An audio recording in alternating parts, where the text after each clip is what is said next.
제가 여태까지 강의를 2,500회 정도 했습니다. 그러니까 10년 동안 1년에 한 250회 정도. 그리고 한국을 제 차를 메타기로 해보니까 80만 킬로 정도를 운전했더라고요. 그러니까 감이 안 오실 때 감이 오게 해드리면 4만 킬로가 지구 한 바퀴니까 이 한반도에서 지구를 그러니까 한 20바퀴 돌아다녔어요. 그래서 제 자동차 타이어가 안 단 마을은 없고요. 그런데 그 와중에 오늘 제가 가장 긴장한 날입니다. 왜냐하면 각 분야에서 최고의 위치에 계신 분들 모시고요. 그리고 또 아까 저를 소개해 주신 분, 저 박사님이요. 제가 강사 10년 전에 시작할 때 우리 박사님 강의 제가 몰래 따라다니면서 엄청 벤치마킹하고 하신 말씀 좀 갖다가 카피해서 많이 썼습니다. 그렇게 저의 멘토이신 분이 저를 이렇게 소개해서 오늘 한번 긴장이 되는데 한번 힘껏 제가 한번 강의를 한번 해보도록 하겠습니다. 오늘 강의 제목을 이렇게 뽑았습니다. 관점을 다르게 보는 힘, 그리고 제목이 AI와 맞서는 인간의 자존심. 그런데 오늘 인간개발연구원 이사님께서 오자마자 첫인사가 제목을 너무 잘 뽑았다는 거예요. 근데 이게 뭐냐면 우리가 AI라는 그 위기를 맞으면서 이렇게 된 거죠. 제가 최근에 이제 책을 하나 쓰고 있는데 책 제목이 뭐냐면 쫄지마 4차 산업혁명이에요. 쫄지마 4차 산업혁명. 무슨 말이냐면 4차 산업혁명이라고 많은 얘기를 어디다 칼럼을 하나 썼는데 거기에 이런 말을 썼습니다. 말로 먹고 사는 사람들이 협박하고 있다. 뭐냐면 4차 산업혁명이 뭐 갑자기 어제 온 거나 뭐 무슨 군사혁명처럼 구테타처럼 갑자기 오는 게 아닌데 우리는 이렇게 분절적으로 생각을 한다는 거죠. 예를 들면 AI가요. 우리 한국 사람들이 모멘텀에 굉장히 강한데 저는 가끔 이런 얘기합니다. 그 AI의 롤모델은 이미 30년 전에 나왔어요. 그 프로탑 모델은 뭐냐면 혹시 로버트 태권브이라는 만화 영화가 있었습니다. 제가 이제 46살이니까 제가 벌써 한 40년 가까운 전인데 로버트 태권브이에 AI가 등장해요. 깡통 로버트라고. 그 깡통 로버트가 뭐냐면 코에서 고춧가루가 나가는 애인데 로버트예요. 감정이 있고 위기를 인지하고 학습하는. 이미 우리는 AI의 모델을 30년 전에 만화 영화에서 봤어요. 근데 전혀 신경 안 쓰고 있다가 갑자기 바둑 한 판에 한국이 뜨거워진 거죠. 그렇게 과도하게 민감할 필요는 없다. 하지만 지금이라도 공부는 하자. 이런 뜻에서 쫄지마 4차 산업혁명이라는 주제로 지금 책을 써나가고 있으니까 나오면 많이 사주셨으면 좋겠고 그 속에서 제가 강조하고 싶은 건 뭐냐면 인간의 자존감이라는 거죠. 뭐 제가 제 소개를 좀 이따 좀 하겠지만 우리 기계와 인간 앞으로의 직업, 그러니까 4차 산업혁명에서요. 제가 정리 한번 해드릴게요. 제 나름대로 정리를 한번 해드릴게요. 4차 산업혁명에서 단어 2가지를 갖고 짚고 가시면 4차 산업혁명의 대부분이 이해가 됩니다. 단어 2가지가 뭐냐? 직업과 분배. 직업과 분배라는 단어를 딱 놓고 4차 산업의 모든 담론들을 담아내면 거의 그 축안에서 움직여요. 일자리는 어떻게 만들까? 이게 사회적 영역이라면 부가 한쪽으로 아주 심각하게 쏠릴 거거든요. 그때 그 분배를 어떻게 적절하게 이 사회 경제가 움직일 수 있는 구조로 잘 흡수해서 다시 유통시키는 건 이제 정치의 문제인데 이 2가지 문제가 계속 반복돼서 이야기를 할 거예요. 다른 단어로. 근데 이제 저는 이런 생각을 해봤습니다. 그런데 이 4차 산업혁명 속에서 앞으로 미래 직업 중에 이런 얘기가 있어요. 기계가 대체하지 못하는 일을 하라. 뭐 이렇게 막연하게 얘기합니다. 기계가 대체하지 못하는 일. 우리 박사님 여쭤볼까요? 기계가 대체하는 못하는 일.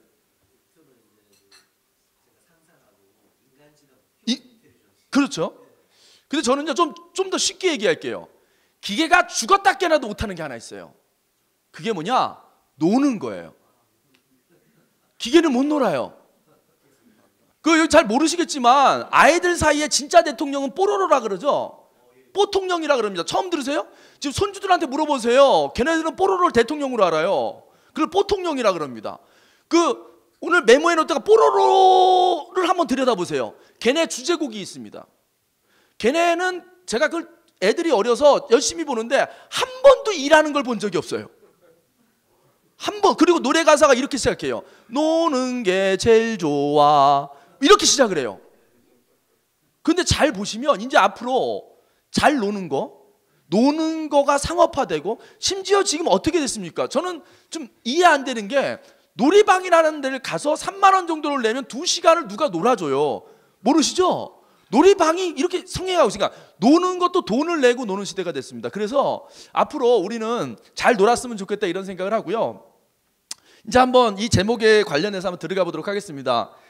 제 소개를 좀 하면 저는 이제 고려대학 경영학과를 졸업하고 제가 특별히 여기 오는 원래는 제가 어떤 군대를 갔다 왔다고 표시를 안 하는데 오늘 좀 특별히 했습니다. CEO들 계셔서 제가 나름 ROTC 33기로 임가를 해서요. 최전방 15사단에서 수색소대장 민정경찰을 했습니다. 비무장지대에서 수색하고 매복하는. 그런데 그 부대에 같이 근무했던 선배님이 여기 와 계세요. ROTC는 2년 단위로 주고받거든요. 제가 33기대 31기 선배들이 저희가 가야 저한테 바톤 타치하고 제대하는데 제가 바톤 타치 선배님이 와 계십니다. 너무 반갑고요. 그리고 이제 첫 직장은 CJ에서 해외사업부에서 일했고 두 번째는 한국야쿠르트에서 마케팅 본부에서 일했습니다. 많은 일을 했는데 그 중간중간에 좀 말씀을 드리고요. 보시는 바와 같이 이런 강연을 하고 있습니다. 제 강의 프로세스를 좀 설명드리겠습니다. 저는 원래 10년 전에 회사를 나와서 정확히 말하면 마케팅 컨설팅 회사를 차렸습니다. 지금도 지방자치단체나 기업과 마케팅 컨셉을 잡고 조언해주는 일을 하고 있는데요. 마케팅 강의를 굉장히 열심히 했습니다. 그리고 제 마케팅 강의의 특징은요, 교과서에 안 나오는 얘기를 합니다. 제 마케팅 강의는요, 초등학생이 들어도 시골의 농업인들이 들어도 공무원이 들어도 기업인이 들어도 다 이해됩니다. 제가 마케팅 강의 짧게 10초만 하겠습니다. 단어 하나 드릴게요. 마케팅이란 따라해볼까요? 의미부여. 한번 따라해봐요. 의미부여. 의미부여. 예, 잊지 마십시오. 마케팅이란 의미를 부여하는 활동이에요. 그래서 의미가 부여되면 돈을 내게 돼 있어요. 그 마케팅은 의미부여라는 주제로. 그러면 제가 마케팅 강의할 때 여러 가지 질문을 하는데 그 질문에 의미부여라고 말하면 90%가 다 대답이 돼요. 브로셔 왜 만들어요? 의미부여하려고. 광고 왜 만들어요? 의미부여하려고. 브랜드 왜 만들어요? 의미부여를 간단하게 하려고. 그래서 의미부여라는 단어를 잊지 마십시오. 여기 이제 마케팅에 대해서 많이 고민하시는데 의미가 부여되면 다르게 느끼고 다르게 느끼면 돈을 내게 돼 있어요. 그래서 한번 그런 마케팅 강의를 꽤 오랫동안 했습니다. 그래서 여기 제목이 마케팅은 의미부여다 이렇게 해놨고요. 그 외에 관점이나 그린오션이라는 주제, 환경과 접목된 블루오션 말고 그린오션이라는 주제로 기업이 환경정책을 어떻게 해야 되는지 그런 얘기를 했습니다. 근데 참고로 제가 가방끈이 짧습니다. 무슨 말씀이냐면 석사학위를 받았거나 박사학위를 받은 제도권 교육을 받아본 적이 없어요. 그냥 대학교 4년 졸업했는데 솔직히 말씀드리면 대학 내내 너무 놀아서 졸업학점이 한 2.6 정도 됩니다. 2.6. 감이 오실지 모르겠는데 고려대학교가 4.5 만점인 학교라 2.6이면 수, 미, 양 가중에 한 미나 양 정도로 대학을 졸업했습니다. 그러니까 대학 내내 엄청 놀았습니다. 막걸리도 1000잔 먹고 술 먹다가 입원도 하고 그렇게 살았습니다. 진짜 마케팅을 회사에서 공부를 했고요. 근데 현장에서 느꼈던 마케팅을 말씀드리니까 신선하게 느끼시더라고요. 그래서 여기 제가 코어고로 담는 얘기고요. 근데 오늘 창의력 강사가 됐는데 제가 제 소개가 아니라 이게 지금 제 소개가 다 강의의 일부인데 제가 창의력 강의를 하게 된 이유가 있어요. 마케팅이 4P 전략, 4C 전략, 3C 분석 이런 말이 막 복잡하게 많이 나오는데 제품 전략, 가격 전략, 유통 전략, 프로모션 전략 이게 4P 전략입니다. 그 중에 가장 마케팅에서 핵심은 뭘까? 하나 고른다면 어떤 것일 것 같으세요? 네, 우리 원장님, 딴 데 보고 계셔서 죄송합니다. 이게 뭘까요, 여러분? 제품이 훌륭해야 된다. 가격이 적당하거나 싸야 된다. 유통의 흐름이 좋아야 된다. 접근성이 좋아야 된다. 마지막으로 좀 프로모션을 잘해야 된다. 다 중요합니다. 근데 그 중에 굳이 한 가지를 고르라면 저는 프로모션이라고 보는 거죠. 왜? 기술이 평준화되다 보니까 어떤 제품의 특징이 더 좋다 이렇게 어려워요. 가격이 또 오픈됐기 때문에 가격 갖고도 가격 전략이 안 됩니다. 유통은 이제 한 채널로 통합되고 있어요. 온라인이나. 마지막 인간이 개입해서 추가적으로 할 수 있는 남아있는 부분이 뭐냐면 그게 프로모션이라는 거죠. 그래서 프로모션을 누가 잘할까 봤더니 창의적인 사람이 잘하더라고요. 그래서 창의력이란 단어를 갖고 제가 스스로 공부하기 시작한 게 6년 전입니다. 그래서 창의력 책을 사다가 몇 권을 읽었어요. 한 5권 정도를 읽고 읽은 내용을 그냥 PPT에 담아 제 나름대로 스토리텔링을 만들어 책을 좀 정리해냈더니 강의 의뢰가 들어오기 시작합니다. 그래서 창의력 가게로 지난 한 6년 동안 한 8억 정도 번 것 같아요. 책 4권 읽고 8억 정도 벌었어요. 우리 그전까지 창의력은 뭐 뇌를 공부하는 심리학자들이 얘기하거나 전문가가 얘기했다면 제 방식의 창의력인 논리를 얘기했죠. 그런데 슬픈 게 제 아내는 초등학교 교사입니다. 제가 벌어온 돈을 갖고 먹고 살긴 하지만 저의 강의를 가장 낮게 평가하는, 뿌리도 근본도 없는 요걸로만 하는 이렇게 그런 식으로 평가하는 게, 자기 나름에는 이론적 배경과 뭐가 있어야 인정하는 그 선생 특유의, 교사 특유의 스타일. 그런데 한날은요 그 코를 쫙 눌러주는 일이 벌어집니다. 우리 사회의 단면인데요, 어느 날 전화가 옵니다. 서울대학교 사범대학 교육학과에서 경기도에 있는 교장 선생님들, 교장 선생님이랑 가로 열고 다 교육학 박사세요. 그분들을 모아놓고 연수를 시작하는데, 창의력 연수를 시작하는데 기조 강사로 3시간 특강 의뢰가 들어옵니다. 아내 들으라고. 네, 서울대시라고요? 교육학과요? 그러니 그 다음부터 저의 이 강연을 공식적으로 인정해주기 시작합니다. 예, 박수 한번 쳐주시고. 이제 그렇게 창의력 강의를 꽤 많이 하는데 또 저에게 질문을 던집니다. 도대체 어떤 사람이 창의적일까? 어떤 사람이 창의적? 이게 좀 뭔가 주거니 받거니를 해야 되는데 이렇게 질문 드리면 이게 괴로워하실까 봐. 우리 두상달 대표님, 혹시 어떤 사람이 창의적일 것 같으세요? 파괴할 줄 아는 사람. 그렇죠. 정답 없어요. 우리 임구남 대표님. 자기 마음대로 하는 사람. 이럴 수 있습니다. 진짜 대답을 자기 마음대로 하셨어요 지금. 좋아요. 우리 회장님 보시기에 어떤 사람이 창의적일 것 같으세요? 남이 생각하지 않는 생각하는 사람.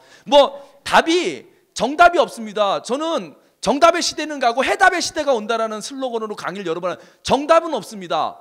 문제를 해결하는 해답만 있으면 되는 거죠. 문제를 해결한다면 그것이 정답이 되는 거고 정답은 바뀐다. 이게 저의 말도 안 되는 논리. 우리 와이프는 제 얘기를 들으면 늘 비난합니다. 말로 안 된다, 이렇게 학술적 근거를 대라 이러는데, 제가 고민해봤어요. 도대체 어떤 사람이 창의적일까? 쭉 제 느낌과 직관, 창의적인 사람들을 봤더니 하나 공통분모가 드러납니다. 뭐냐? 긍정적이고 행복한 사람이 창의적이더라고요. 다시 말씀드릴게요. 긍정적이고 행복한 사람이 창의적이더라고요. 이게 왜 그러냐면요, 여러분. 제가 보니, 저는 이제 오지랖형 인재라는 말을 만들어 교육대 쓰는데, 오지랖형 인재가 뭐냐면, 여러분 사람이요, 그래서 창의적인 사람들의 약간 공통된 특징이 뭐냐면 약간 산만합니다. 동의하십니까? 창의적인 사람은 약간 산만해요. 우리 사회가 미친 게 아이들이요 조금만 산만하면 선생님이 부모를 불러, 얘 병원 좀 가보세요 그럽니다. 그럼 병원 가면 정신과 의사들께서 딱 진단 내려줘요. ADHD입니다. 그럼 정신과 약을 먹이기도 해요. 실제로 저는 많은 그런 케이스를 봤어요. 그런데요, 초등학교 2학년짜리가 진득하니 책을 읽고 앉아있는 게 그게 정신병이에요. 원래 아이들은 산만합니다.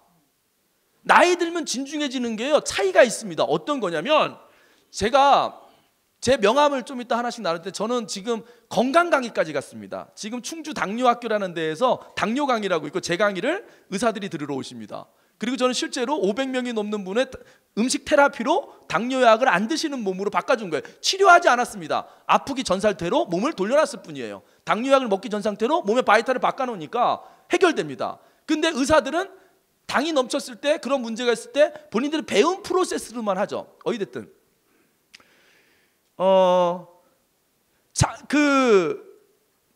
창의적인 사람의 특징이 약간 산만한 건데, 저도 지금 강의가 좀 산만하죠, 비교적. 되게 산만합니다. 말하다가 지각 까먹고 그럽니다. 그래서 집중 잘 하셔야 돼요. 그래서 제 강의는 졸 수가 없어요. 막 튀니까. 메모 잘 하셔야 됩니다. 왜냐하면 우리 대표님, 제가 강의사로서 좀 인기가 있어요. 왜 있는 것 같으세요? 대표님, 네? 재밌어서? 예상할 수 없어서? 또 내가 듣고 싶은 말이 안 나와요 지금. 제가 왜 인기 있는 것 같으세요? 예? 잘생겨서. 정답. 여러분 상대방 마음을 좀 읽으세요. 강의 잘하는 건 저도 알아요. 예? 강의 잘하는. 만약에 회장님 그 엘리베이터에 전지현 씨가 옆에 딱 탔어요. 여러분들은 전지현 씨한테 무슨 말을 던질 거예요? 너무 이쁘시다? 그 짱구들이에요. 떨려서 못해. 아직도 떨림이 있으시구나. 전지현이 탔다면 이쁘세요 그러면 바보예요. 한마디를 던져야 되는데 직접 뵈니 정말 지적이시네요. 그 여인이 듣고 싶은 말은 이쁘다보다는 지적이란 말일 거예요. 왜 여러분 이쁘면서 지적이기가 되게 힘들잖아요. 요새 많아요. 요새 많아요. 이 박사님의 힘으로 이 지적은 타고 태어났는데 이건 이 박사의 힘으로 가능해요. 제 건강 얘기 하나만 해드릴게요. 육체적 노화란 이렇게 기억하시면 돼요. 육체적 노화의 토탈적인 것들, 근육량 감소, 염증의 증가, 이 두 단어를 놓고 보시면 됩니다. 제 강의의 특징이 있어요. 시간은 겁나게 빨리 가요. 그래서 제 강의가 인기가 있어요. 근데 결정적 핸디캡이 끝나면 남는 게 없어요. 그러니까 제발 부탁인데 열심히 적으세요. 좀 제발 적으세요. 노화의 육체적 특징, 근육량 감소, 염증의 증가. 그런데 노화에 정신적 노화의 증거가 있어요. 정신적 노화, 정신이 늙는 거. 그게 뭔지 아세요? 호기심의 감소예요. 궁금한 게 다 당연한 거예요. 근데 제가 결정적으로 지금 가장 우리 한국 사회에서 문제로 보는 게 뭔지 아십니까? 어리고 젊은 아이들이 호기심이 없어요. 이게 한국의 성장 동력에서 가장 큰 문제인 거죠. 왜지? 이 왜라는 질문을 안 해요. 근데 저는요, 이 짧은 가방끈으로 박사들에게 강의할 수 있었던 건 뭐냐면 끊임없이 질문했던 것 같아요. 그래서 그 질문에 대해서 스스로 답하다 보니까 그렇게 해서 떠오른 생각들을 강연에 담아내다 보니까 사람들이 좋아하더라고요. 다시 돌아가죠. 창의적인 사람의 특징이 약간 산만합니다. 거기다가요, 창의적인 사람들이 이런 거예요. 시야가 넓어요. 자, 다시 정리합니다. 창의적인 사람들이 행복하다 그랬잖아요. 행복한 사람들의 공통점, 시야를 넓게 갖고 산다. 아이들이 행복하잖아요. 아이들의 시야는 굉장히 넓어요. 넓은 데다가 모든 게 궁금해요. 이런 공간에 아이들이 들어오면 저 전등도 궁금해요. 왜 저렇게 생겼지? 왜 4개지? 왜 테이블은 이렇게 다 우리는 밥 먹는 데구나 이렇게 생각한다면 아이들은 궁금해요. 그러니까 사실은 집중하기가 어려운 거예요. 그러니까 어린아이들이 산만한 건 시야가 넓은 데다가 다 궁금하니 세상이 얼마나 놀라. 우리 새로운 데 가면 막 눈이 돌잖아요. 호기심이 있는 것처럼 그렇게 되는 거예요. 그러니까 어린아이들이 산만한 건 당연한 거예요. 저의 초등학교 교과서 성적표가 아직도 있어요. 집에 1학년 때부터 6학년 때까지. 아주 놀랍게도 12번의 선생님의 멘트가 적혀져 있는데요. 방학할 때마다 멘트를 해주시잖아요. 시작을 이렇게 해요. 주의가 산만하며 품행이 경솔하고. 그냥 생각나는 대로 움직이는. 아니, 주의가 산만하고 품행이 경솔하며 호기심이 많아. 끝까지 물고 늘어짐. 이게 패턴이에요. 제가 어떤 호기심이 생기면 끝까지 이해될 때까지 질문을 하는 거죠. 그러니까 선생님이 보기엔 문제한데 제가 돌아보니 현대사회를 살아가는데 저에게 가장 좋은 달라트였다는 거죠. 자, 다시 돌아가면 여러분, 이제 정신적 노화, 육체적 노화는 우리가 다른 방법으로 한다면 여러분 여기 정신적 노화를 막으러 오신 거예요. 이제 뭐든지 호기심을 갖고 보자. 낯선 관점에서 보면. 그러니까 여행이라는 게 주는 가치가 뭐냐면 낯선 관점이군요. 낯설게 보는 것들. 그래서 이런 얘기를 드립니다. 그래서 창의력 강의를 했고요. 그러다 보니 행복이 도대체 뭐지라고 생각을 했어요. 그래서 또 행복에 대해 스스로 공부하기 시작했습니다. 행복이 뭘까? 근데 앞에 첫 페이지에서 좀 없어진다는데요. 첫 페이지로 한번 돌아가 볼게요. 이게 무슨 글자죠? 이게? 신복. 야, 우리 원장님 신라면 좀 그만 드세요. 신라면은 요거예요. 요게 하나 있으면 행, 하나 없으면 신. 신복 이렇게 속으로 읽은 분이 있어. 행복이에요. 저의 첫 번째 화두는 뭐냐면 한국 사회는 왜 행복하지 않을까였어요. 그게 저한테 던지는 질문이에요. 왜 행복하지 않지? 우리가 경제력이 얼마나 높은데, 얼마나 살기 좋아하는데 왜 행복하지 않지? 근데 저는 어떤 강의를 준비하거나 문제가 부딪히면 한자를 들어가요. 한자가 굉장히 철학적인 글자예요. 많은 걸 담고 있어요. 저 행자가 어쩌다 행자예요. 요행수 행자예요. 그러니까 여러분, 늘 행복하면 안 되는 거예요. 어쩌다 복된 거예요. 늘 행복한 병을 우린 뭐라 그래요? 조증이라 그래요. 조증. 늘 행복하면 조증인 거야. 헬렐레. 그러니까 어쩌다 행복해야 돼. 그러니까 늘 행복할 방법이 없는 거예요. 그래서 제가 글자를 좀 바꿨어요. 어떻게? 행할 행, 복복. 내가 스스로 복을 만들어. 이건 제가 만든 말이에요. 스스로 복되게 행동하자. 그러면 행복하다. 그러면서 제가 행복 강의를 시작합니다. 행복 강의가 뭐냐면, 그래서 쭉 여러 책들을 보니까요, 행복에 영향을 미치는 다양한 요소들이 있습니다. 한번 편하게 얘기해 보실까요? 아는 대로 메인 테이블에서 편하게 그냥 무작위로. 여러분, 강의가 그런 게 있습니다. CEO 강의가 어려운 게 클래식 공연장 분위기로 강의가 진행이 돼요. 마당놀이 필로 가야 되거든요. 여러분, 마당놀이가 굉장히 창의적인 퍼포먼스입니다. 왜일까요? 마당놀이 보면요, 앞에서 공연하는 출연진들이요, 저 객석에서 막 떠들고 맞받아치는 걸 그대로 맞받아칩니다. 즉흥으로. 이건 대단한 창의력이 있어야 돼요. 근데 우리 클래식은 어떻죠? 제가 클래식 공연이 힘든 건 뭐냐면, 일단 졸리기도 하지만 내가 박수 치고 싶을 땐 아무도 안 치고, 나 아무 감흥 없는데 언제 박수 쳐야 될지를 모르는 게 제일 딜레마예요. 이게 끝나서 지금 쳐야 되냐 그러면 치면 안 돼. 나 혼자 박수 치다가 창피당한 적도 있어요. 마당놀이는 어때요? 개입하십시오. 제가 이렇게 던지면 딱 개입해 주시는 거예요. 아시겠죠? 자, 행복의 요소. 회장님이 딱 던지시는 게 먼저. 행복의 요소. 나에게서 네, 이럴 줄 알았어요. 느낌 좋았어요. 또 공감, 또 자유로움, 또 과정, 또 제가 할게요. 그냥 행복, 건강. 그런데 이제 쭉 해봤더니 돈이 안 나오네. 여러분, 돈 되게 중요합니다. 너무 많아. 이게 많죠. 많아. 그런데 한 7가지 정도 되는데요.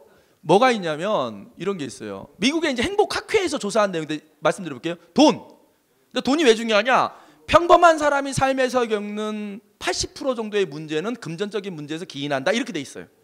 물론 80%의 문제가 해결된다고 절대적으로 행복하진 않지만 그래도 기본적인 문제에서 벗어납니다.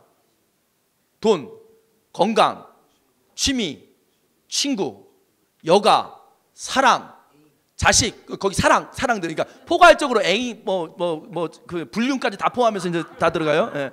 사랑, 그 다음에 직업, 이렇게 7가지 요소가 있어요. 이게 사람의 행복을 구성하는 7가지 뼈대라고 합니다. 자, 그렇다면 이 중에서 가장 중요한 건 뭘까요? 대답하지 마십시오, 박사님. 왜냐하면 제 질문이 틀린 질문이에요. 적으세요. 틀린 질문엔 묵비권을 행사하라. 먼저 우리가 뭔가를 답하기 전에 그 질문이 맞았는지 틀렸는지 생각해 봐야 돼요. 이 7가지 요소는 무언가 비교할 수 없는 각각의 고유 영역을 가진 절대적 가치를 지고 있는 거예요. 자식과 돈을 비교할 수 없잖아요. 자식과 나의 건강을 비교할 수 없잖아요. 자식이 중요합니까? 당신의 건강이 중요합니까? 이 질문 자체가 웃긴 거예요. 비교할 수 없는 절대적 가치를 우리는 비교시키려고 하죠. 그래서 제가 주장합니다. 틀린 질문엔 답변하지 마라. 사실 저는 딸이 둘이고 아들이 하나인데 어립니다. 12살, 11살, 5살 이렇게 세 아이를 키우고 있는데 우리 큰애한테 늘 가르칩니다. 다영아, 누가 너에게 질문을 한다면 일단 그 질문이 틀린지 맞는지 확인하고, 그리고 그 질문이 이해 안 된다면 다시 질문해달라고 요구하고, 질문이 이해됐지만 대답하기 싫다면 이렇게 얘기해라. 저는 질문을 충분히 이해했지만 제가 그 질문에 꼭 대답할 필요가 없다고 생각합니다. 저는 대답하고 싶지 않습니다 라고 얘기해라. 그것이 민주사회 시대의 시민의 권리란다. 이렇게 가르칩니다. 그래서 저희 아이들의 그 양육의 목표는 민주시민 육성입니다. 시민의식을 갖고 시민정신을 발휘하는. 근데 이렇게 가르쳐 놓으면 문제가 있습니다. 제가 뭘 물어보면 아빠 나는 그 질문에 대답하기 싫어요. 그리고 지방으로 들어갑니다. 그러면 저는 끝까지 설득을 해요. 진짜 걔가 대답할 때까지 설득을 하면 언제 대답을 해줍니다. 하여간 그런데 제 질문이 틀렸지만 질문을 바꿔보겠습니다. 어떻게 바꾸느냐? 7가지 요소들 중에 상호 연관성이 제일 큰 거, 다시 한번 해볼게요. 돈, 건강, 사랑, 자식, 취미, 친구, 뭐 하나 더 뭐지? 직업. 이 정도의 7가지 중에 상호 연관성이 가장 큰 게 뭘까요? 그게 무슨 뜻이냐? 어떤 하나가 망가지면 나머지에도 영향을 미치는 걸 연관성이라고 그러거든요. 어떤 게 제일 높을까요? 그렇죠. 이게 이제 대부분의 사람이 건강이 무너지면 다 깨진다 이렇게 생각을 하는데 건강이 2등이에요. 그거보다 더 높은 게 있더라고요. 연애, 사랑. 아직도 사랑을 믿으시네. 그런데 조사를 해봤더니 어떤 결과가 있냐면, 예를 들어 볼게요. 사랑이 깨졌다고 해서, 부부가 이혼을 했다 그래서 뭐 돈을 못 버는 것도 아니고 자식과 관계가 깨지는 것도 아니고, 오히려 이런 거죠. 사랑이 깨지면, 제가 사랑이 깨져 건강이 회복되신 분도 있어요. 이혼하고 건강이 회복되신 분을 많이 봤어요. 이혼하고 친구 더 잘 만나고, 이혼하고 여가 활동 더 줄이고. 그래서 그 사랑이 깨지더라도 새로운 사랑이 있어요. 근데 실제로 영향력을 봤더니 건강이 2등인데 1등이 하나 있습니다. 그게 뭐냐면 직업의 만족도, 직업의 안정성과 직업의 만족도라고 조사가 됐어요. 그게 왜 그러냐 보세요. 직업의 만족도가 떨어지고 안정성이 떨어지면 첫째 돈을 못 법니다. 돈 못 벌면 사랑이 깨져요. 자식도 못 키우죠. 친구도 잘 못 만나요. 여가도 못 즐기죠.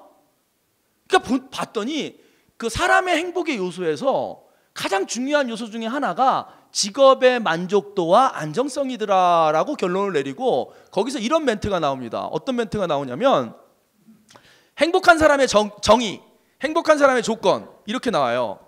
좀 적어두시면 도움이 되실 것 같습니다. 행복한 사람의 조건: 자신이 좋아하는 일이 직업이 된 사람. 다시 말씀드릴게요. 자신이 좋아하는 일이 직업이 된 사람. 그래서 저는 지금 개인적으로 청소년 진로지도 강의를 열심히 나가고 있습니다. 초등학교 이런데. 우리 박사님 중고등학생들에게 강의 다니셨다 그러는데, 우리나라 그 교육기관 중에 교육부 쪽에 강의를 나가면 거의 교통비만 줘요. 아시죠? 뭐 이런 명강사도 한 20만 원밖에 안 줍니다. 근데 이제 직업이 이제 그게 저는 직업 강사다 보니까 그 돈을 받고 강연을 나가면 사실 생활이 내 셋을 못 키웁니다. 그런데도 열심히 나가는 건, 한국 사회에 제가 기여할 수 있는 것 중에 하나가 직업관이에요. 일과 삶에 있어서, 제가 우리 세 자녀를 키우면서 선물로 주고 싶은 건 뭐냐면, 우리 아이들의 달란트에 맞는 평생 행복하게 할 수 있는 직업을 선택할 수 있는 기회와 가이드를 해주는 걸 아빠로서의 1번 사명으로 생각하고 있습니다. 자신이 좋아하는 일이 직업이 된 사람. 그런데 여기 계신 CEO님들 잘 보세요. 내가 좋아하는 일이 직업이 된 케이스가 많지가 않습니다. 제가 농담처럼 이런 얘기를 해요. 자기가 좋아하는 일이 직업이 되려면요, 조상 3대가 독립운동해야 돼요. 그래야 한 4대쯤 덕을 받아 지가 좋아하는 일이 직업이 돼요. 혹시 여러분 중에 자신이 좋아하는 일 직업이 된 사람 한번 찾아보세요. 머릿속으로. 아는 분 있어요? 자기가 좋아하는 직업이 된 사람? 여러분 눈앞에 있잖아요. 저는 어떤 정보나 지식을 얻으면 회사 다닐 때도요, 회식 자리에서 막 떠벌렸어요. 책 한 권 읽으면 후배들한테, 야 뭐야 봐, 블루오션이라는 게 말이야, 블루오션 전략이라는 게 이런 거였어. 떠들었어요. 근데 지금 너무 행복한 게, 그때는 제 돈 주고 삼겹살 사주면서 떠들었는데, 지금은 제가 이렇게 와서 떠들면 돈을 주세요. 이렇게 되려. 흔하지 않은 거죠. 적어도 우리 조상이 이제 세 분이 이제 독립운동을 하셨기 때문에 제가 가능한 거 이게. 근데 아닌 경우가 많죠. 근데 미국의 행복학회에서 다른 얘기를 하나 해요. 그게 뭐냐면, 자신이 좋아하는 일이 직업이 된 사람보다 더 행복한 사람이 있어요. 자, 이게 중요해요. 이게 중요해요. 이게 뭐냐? 자신에게 어떤 일이 주어져도 그 일 속에 담겨 있는 의미와 가치를 볼 수 있는 사람. 다시 한번. 자신에게 어떤 일이 주어져도 그 일 속에 담겨 있는 의미와 가치를 이해하고 실천할 수 있는 자. 이렇게 돼 있어요. 자, 이걸 좀 풀어서 설명드릴게요. 거기 옆에 이렇게 적어 놓으실래요? 하찮은 일이란 없다. 하찮은 태도만 있을 뿐이다. 직업에 있어서. 세상에 수많은 직업이, 어떤 뭐 대통령은 귀하고 청소부는 하찮구가 아니라, 그 일을 어떤 태도로 어떤 방법으로 하느냐에 따라서 대통령의 자리도 하찮은 자리가 될 수 있고 청소부의 자리도 귀한 자리가 될 수 있다는 뜻이죠. 이 예를 들어 이렇게 설명드릴 수 있습니다. 똑같은 청소부가 있습니다. 아침에 일어나 이 낙엽 떨어진 길을 씁니다. 근데 어떤 청소부는 이렇게 길을 쓸어요. 이거 녹화돼서 라디오로 나간다니까 욕하면 안 되겠는데 편집해 주세요.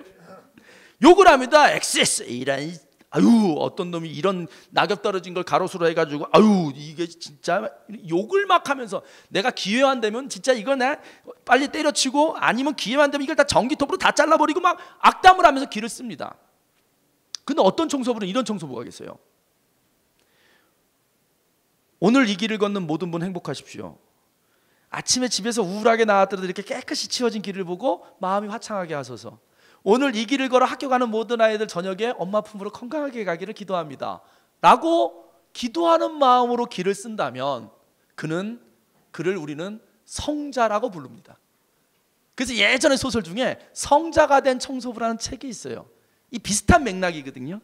사회에 가장 우리가 보는 낮은 일을 하지만 그는 성자처럼 일을 합니다. 그래서 제가 일과 행복이라는 주제로 강연을 하고 있습니다. 행복 강의 중에 저의 메인 토픽은 일과 행복이에요. 혹시 기업을 운영하시는 대표님들이 계시면 직원들께 끊임없이 의미 부여해 주셔야 돼요. 여러분들이 하고 있는 일이 이 세상을 어떻게 바꾸고 있는지 그런 이야기를 해 주셔야 되는 거죠. 의미 부여를 해 주셔야 되는 거예요. CEO들이.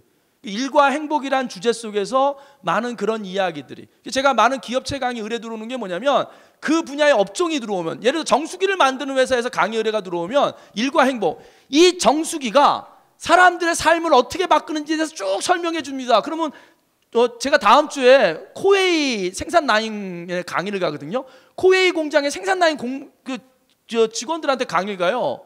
거기서 제가 얘기할 거예요. 당신들이 만든 이 정수기, 물이 얼마나 중요한지 아냐? 여러분, 하퍼의 생화학이라는 의대생들이 공부하는 교과서가 있습니다. 하퍼, 그건 사람의 몸의 화학적인 작용을 다 통과한 전 세계 80% 의대가 교과서로 쓰고 있는 어마어마한 책입니다. 하퍼의 생화학의 첫 장, 생화학의 첫 장이 뭔지 아세요? 물이에요. 물이 한 거의 100페이지 갖기, 물이 우리 몸에서 작동하는 모든 원리를 그 생화학 책에 설명되어 있어요. 여러분은 사람의 생명을 다루는 일을 합니다라고 의미 부여해 주는 거예요. 저는 리더십 강의를 할 때 가끔 이런 얘기를 합니다. 강의를 여러 분이 하지만 리더란 의미를 부여하는 자예요. 리더란 업무를 지시하는 사람이 아니라 의미를 부여하는 사람이에요.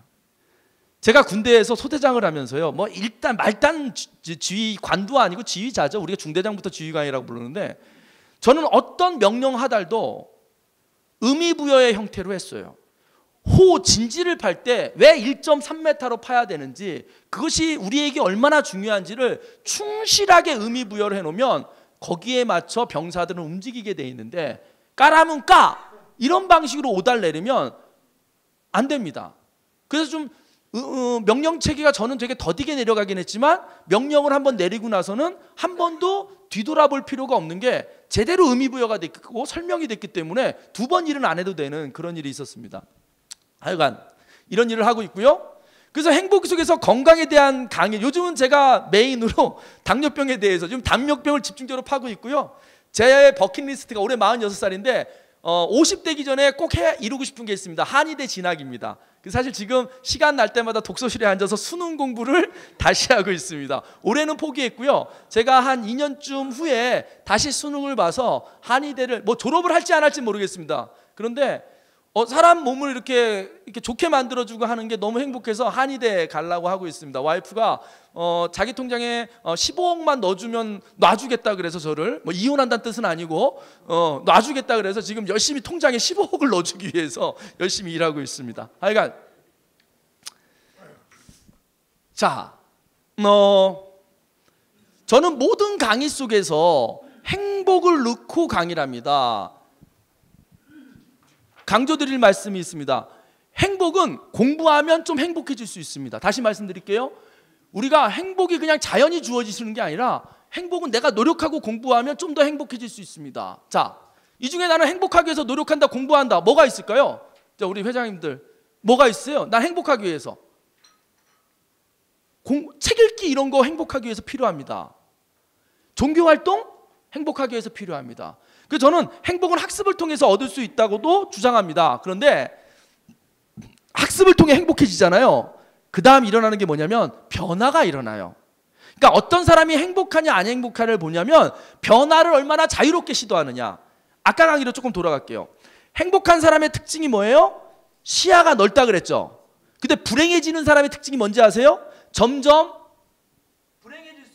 불행해질수록 어떤 일이 벌어지냐? 내 시야가 점점 좁아집니다. 잊지 마세요. 세상사 관심이 점점 줄어들고 있다면 우울증에 걸린 거예요. 정치에도 관심을 가져야 되고요. 지진에도 관심을 가져야 되고요. 뭐 세월호에도 관심을 가져야 되고요. 이게 관심의 폭을 넓게 유지하고 산다는 건 내 마음의 여유와 행복이 있다는 건데요. 관심이 점점 편협하고 좁아집니다. 그러다가 마지막에 이제 상대방과 나만 남는 상황이 돼요. 이런 상황을 의처증, 의부증 상황이 되는 거예요. 배우자만 남아요, 오로지. 그런데 어느 순간요, 배우자도 사라져요. 별로 나한테 의미 없어. 나만 있어, 나만. 이걸 이제 우울증이라 그러는 거예요, 여러분. 그래서 내 세상 관심사가 없어진다면 우울증을 의심하셔야 됩니다.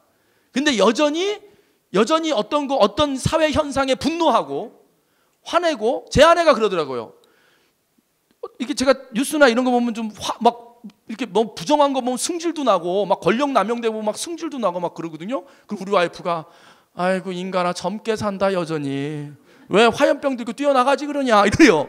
그러니까 이제 비아냥거리는 건데 일종의 칭찬이죠. 분노하는 거예요. 예? 분노하는 거죠. 그렇게 관심의 폭을 넓게 갖고 사는 게 행복의 방법입니다. 그런데 그런 변화가 일어나면 창의적인 행동을 하기 시작합니다. 근데 어떤 직업에서 창의적인 일을 하기 시작하면, 직업에서 창의력이 발휘되기 시작하면 뭐가 달라지냐? 시간당 몸값이 달라지더라. 내 가치가 달라지더라. 이게 이제 저의 패턴이고요. 이 감탄과 공감이라는 것은 조직원들을, 그래서 여러분 여기 리더, CEO 여러분, 조직원들에게 창의적이 되라 라고 말만 해서는 안 돼요.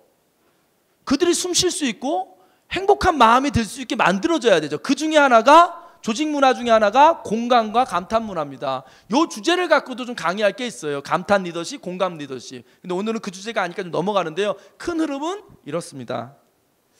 자, 창의력 얘기 조금만 해보죠. 자, 또 한번 여쭤볼까요? 강사가 잠깐, 창의력이란 뭐다?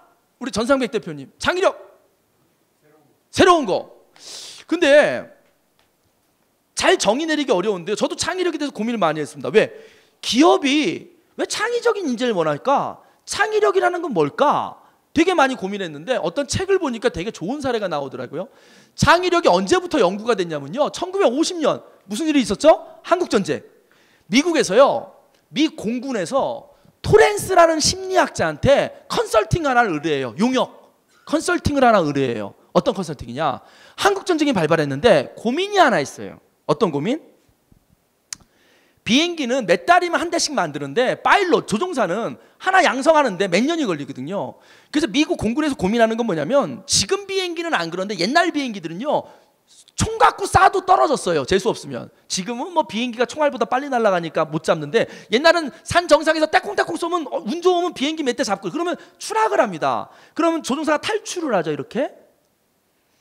근데 그 탈출한 조종사가 구하러 가야 되는데, 여러분 그거 아세요? 군대는요, 이런 것도 머리에 넣으면 좋아요. 군대는 철저하게 금액으로 움직이거든요. 그게 무슨 말이냐? 저 얘기를 제 특전사, 저희 동기들 중에 ROT 중에 특전사 제대한 동기들이 있는데, 저 얘기 딱 했더니 자존심 엄청 상해요. 뭐냐면 특전사 작전 중에 조종사 구하러 가는 작전이 있어요. 근데 몇 명이 투입되냐면 특전산 정예요원 30명이 투입돼요. 무슨 말이에요? 특전산 정예요원 30명 키우는 돈과 조종사 하나 키우는 돈이 정확히 일치해요. 그러면 들어가면서 30놈 들어가면서 30명 들어가면서 한 놈 구하러 우리가 30이 들어가. 목숨값이 제 30분지 1이야 각자. 군대는 그렇게 움직여. 그만큼 조종사가 중요해요. 지금 왜 키우는 값이 드니까. 그래서 이제 구하러 들어가지 못하니까 어떤 걸 하고 싶었냐면, 조종사가 적지에서 스스로 살아 돌아오는 능력 있잖아요. 안 구하러 가도 지가 막 좀 도피 탈출해가지고 살아나오는 능력. 이걸 좀 어떻게 높일까? 그 높이는 교육 훈련을 개발해달라고 의뢰를 해요. 그래서 이 컨설팅을 하게 되면 인터뷰가 시작되는데 이 사람이 인터뷰를 합니다. 어떤 인터뷰를 하냐? 조종사 적지생하는 프로그램을 개발하기 위해서 인터뷰를 하는데 6.25 바로 직전 전쟁이 2차 대전이잖아요. 2차 대전 당시 적지에서 구하러 가지도 않았는데 지가 살아서 나온 조종사들을 만나러 갑니다.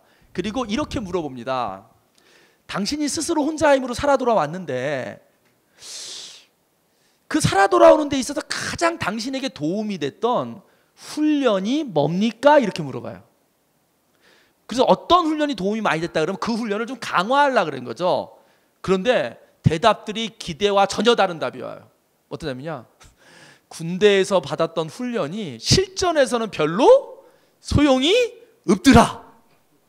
이게 큰일 난 거예요, 이거. 훈련 죽어라 시켰는데 도움이 안 된대. 그럼 뭐가 도움이 됩니까? 그랬더니 이렇게 대답합니다. 예측하지 못한 문제를 주어진 환경에서 해결하는 무슨 능력? 문제 해결 능력.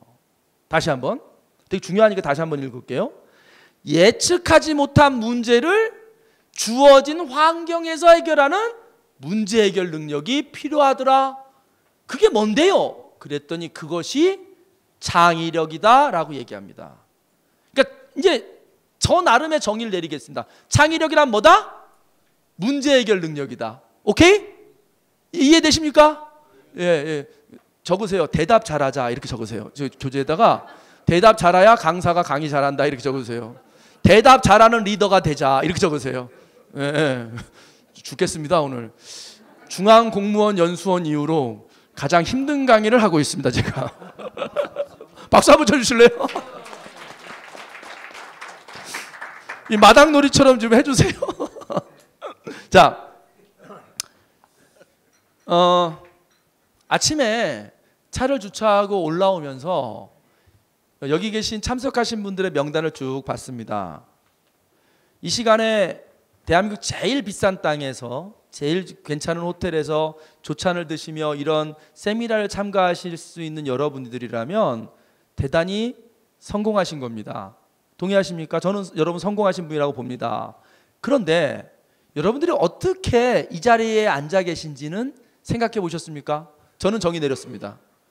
여러분들이 능력 있는 분이기 때문입니다. 어떤 능력? 문제 해결 능력. 다시 말씀드릴게요. 우리 한국 사회가 저 사람 능력 있어. 자, 여자들이 어떤 남자를 보고 저 남자 능력 있어 그러면 사실은 거의 90%가 돈이 많다란 뜻으로 해석이 됩니다. 동의하십니까?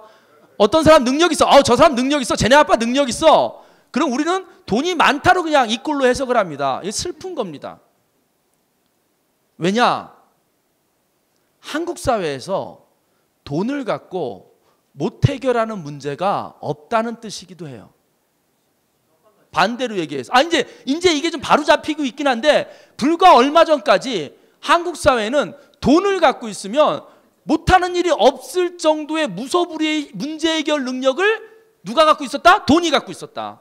근데 올바른 사회는 돈을 갖고도 해결 안 되는 문제들이 있어야 되는데 우리는 많이 해결이 됐어요. 이제 그게 이제 바로 가고 있는데 이제 다시 정의 내리자고요, 여러분. 능력이 있다라는 건 뭐다? 문제 해결 능력이 있는 거다. 오케이? 그래서 제가 어느 성공학 강의를 할 때 이런 얘기를 합니다. 여러분 성공하고 싶으세요? 대답 좀 해주세요. 네. 만약 그러면 여러분 성공하고 싶다면 청년들한테 대학생들한테 강의합니다. 여러분 성공하고 싶어요? 그럼 대답해요. 어떻게 성공하냐? 누군가의 문제를 해결해 주면 성공한다. 잘 적어놓고 생각해 보세요. 성공이란 뭐다? 누군가의 문제를 해결해 주는 것이다. 그런데 그 문제가 누군가에게 아주 중요한 문제면 큰 돈을 치를 것이고 별 문제가 아니면 작은 돈을 치를 것이다. 그리고 어떤 문제는 법적인 라이센스를 받아야 해결해 줄 수 있는 문제 같은 경우에는 돈을 많이 받는다. 그래서 의사가 돈을 많이 버는 것이다. 건강이라는 중요 이슈에 라이센스까지 있어야 할 수 있는 한정된 시장을 갖고 있으니 우리는 의료비를 많이 낼 수밖에 없다. 라고 하는 거죠. 하지만 이 공간이 더럽고 조금 휴지가 떨어 있다고 해서 아주 중요한 문제가 아니기 때문에, 그리고 또 누구나 그 문제를 해결할 수 있는 문제이기 때문에 우리는 청소라는 분에게 많은 돈을 지급하지 않는 것이다. 빌 게이츠가 왜 부자가 됐을까? 실제로 여러분, 제가 이제 초등학교 때 과학 영재로 뽑혀서, 잘 안 믿으시는데 과학 영재였어요 제가. 이렇게 산만하지만요, 제가 질문이 많아서 과학 영재로 뽑혔어요. 제가 초등학교 때 서울시 교육감상 받았습니다. 과학 분야에. 박수 한번 또 주세요. 진짜 그래요. 좌장님 오늘 좀 분위기. 근데 이제 그러면 이제 이렇게 들으면 본인의 뇌구조를 평가해 보세요. 뭘로 상 받았지?까지 궁금했던 사람이 있고, 상 받았나 보다 이러고 있는 분이 있어요. 궁금해해야 돼요. 우리 회장님은 궁금하셨죠? 저 젊은 친구가 뭘로 상을 받았을까? 궁금하셨을 것 같아요. 우리 청년이시거든요, 우리 회장님은. 제가 얘기해 드릴게요. 질문을 한 거예요. 잠깐 갓길로, 삼천포란 말 쓰면 안 돼요? 잠깐 갓길로 갔다 올게요. 그게 뭐냐면, 선생님이 뭐 과학 얘기를 하다가 무슨 아이디어 공모전이 있대요. 이렇게 과학에 대한 아이디어를 내서 그 실험을 해서 내면 되는 건데, 제가 살았던 데가 상계동입니다. 제가 학교 다닐 때 상계동은 비닐하우스가 많았어요. 근데 그때 학교에서 빨주노초파나 뭐 프리즘이란 걸 배웠어요. 셀로판지를 배우고 빛이 투과하고 색깔이 바뀐다 뭐 이런 거. 질문을 한 거예요. 왜 비닐하우스는 투명색이고 하얀색일까? 왜일까? 혹시 노란색 비닐하우스라면 어떨까? 빨간색 비닐하우스는 왜 없을까? 그 선생님한테 그 질문을 하고, 그래서 선생님과 둘이 머리를 맞대고 실험을 설계했어요. 뭐냐? 비커에다가 젖은 솜을 깔고 배추씨 11씩을 넣어서 빨주노초 파남보에 셀로판지를 입혀서 구멍을 뚫고 싹이 나는 속도와 개수를 측정했더니 노란색이 가장 많이 잘 자랐어요. 그게 맞든 틀리든 간에 과학은 상을 왜 주냐면 실험을 설계한 상이거든요. 그게 채택이 돼서 서울시 교육감상을 받았습니다. 근데 뭐 이 질문과 호기심이 뭐 제 인생에서 여태까지 존재하게 해줬지만, 이 질문과 호기심으로 인생의 고난도 많이 겪었어요. 뭐냐면 제 별명이 홍당무예요. 그럼 또 이제 생각해야 돼. 왜 홍당무일까 해야지 하시는 분이 있고, 빨리 얘기해라 인간아 기다린다. 왜 홍당무일 것 같아요? 얼굴이 빨개져서? 아니에요. 질문을 하도 많이 해서 질문을 할 때마다 귀싸대기를 때리는 선생님이 꽤 많았어요. 안 믿기시죠? 뭘 안 믿겨요? 우리 학교 다닐 때 많이 때렸잖아요. 그리고 맞는 게 당연했고, 집에 가서 엄마한테 얘기하면 더 맞고, 더 맞고, 엄마는 학교에 다시 전화해서 더 때리시라 그러고, 그럼 선생님 더 때리고 막 이런 거예요. 그러니까 학교에서 선생님한테 맞아도 집에 가서 얘기 못 했던 세대예요. 그런데 참 슬픈 얘기인데, 제가 질문 하나로 뺨을 23대 맞은 적이 있어요. 질문 한마디에. 근데 제가 이 얘기를 했을 때 많은 교장 선생님들이 마음 아파하셨어요. 그리고 일정 정도 그럴 수도 있겠다 인정하시고, 뭐냐면 제가 중학교 1학년 때인데요, 수학 시간인데 선생님이 앞에서 이진법을 열심히 가르치는데 수업 중간에 손을 딱 들고, 선생님 근데 이진법은 왜 배워야 돼요? 이렇게 물었어요. 그래서 선생님, 너 이 새끼 나와 이 새끼야. 그랬더니 여기서부터 여기까지 뺨을 막 이렇게 때리고 이렇게 때리는 거예요. 그럼 마지막 딱 뺨을 때리는데 저 끝에 있는 친구가 23, 그래서 내가 23대 맞은 줄 알았어요. 그 숫자 헤아리는 놈은 변태 새끼예요. 친구가 만든 그걸 한 대, 두 대, 세 대 헤아리고, 선생님이 막 이렇게 어떻게 때리는 거 알죠? 이렇게 때리는 거예요. 마지막에 빵 때리더라고. 무릎 꿇고 앉아 있어 이러더라고요. 전 진짜 궁금해서 물어봤는데 그냥 가르쳐주면 되는 거예요. 이제 돌아보니 컴퓨터에서 쓰는 언어가 이진법 언어로 쓰인단 말이에요. 컴퓨터에서 언어 체계가 이진법. 그러니까 이렇게 얘기해 주면 돼. 컴퓨터 알지? 컴퓨터를 잘 쓰려면 이진법을 알아야 된다. 이러면 돼줄 텐데 저는 납득이 안 됐던 거예요. 그 대답을 듣기 전까지. 왜? 아니 10진법도인데 그걸 힘들게 종이 아깝게 연필 아깝게 그걸 길게 쓴단 말이야. 복잡하게. 곱하기 2 자승해가지고 막 계산도 해야 되고. 그런 나의 호기심을 했다. 그게 이제 그래서 여러분들이 드리고 싶은 말, 질문의 힘이 그렇게 중요하다. 그런데 아까 다시 돌아올게요. 빌 게이츠가 돈을 많이 벌었던 이유는, 제가 그래서 초등학교 때 과학영재로 뽑혀가지고 국립과학관이라는 데서 컴퓨터 교육을 받는데요. 그때 컴퓨터가 엄청 복잡했어요.